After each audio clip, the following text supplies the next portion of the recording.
Hi there, today I'm going to show you how to replace ink cartridges in a HP Envy 5530. Now it's quite simple, can be done from the machine itself without the use of an attached PC or laptop. So, first thing we want to do is lift up the lid of the printer to access the cartridges. Now you've got the scan bed directly on top, but we need to go a bit further down than that to get to the cartridges. So, if you put your hands on the left and right of the printer, you'll feel a recess just below that scanner bed. Lift that, and you'll see it all comes up together. And once your printer realises the lid is open, the lid holds itself up, by the way, it just clicks into place. You see the cradle moves along, giving you access to the colour and the black cartridge.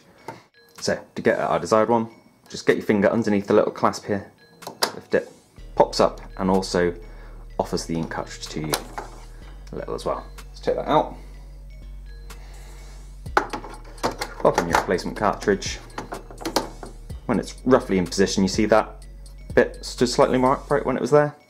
You know you're safe to push it all the way down and have it sink right back to where it was. From here, we just press down on the scanner bed gently. You see, drops back into place, and your printer will take a quick look at the cartridge. You hear it whirring a little bit,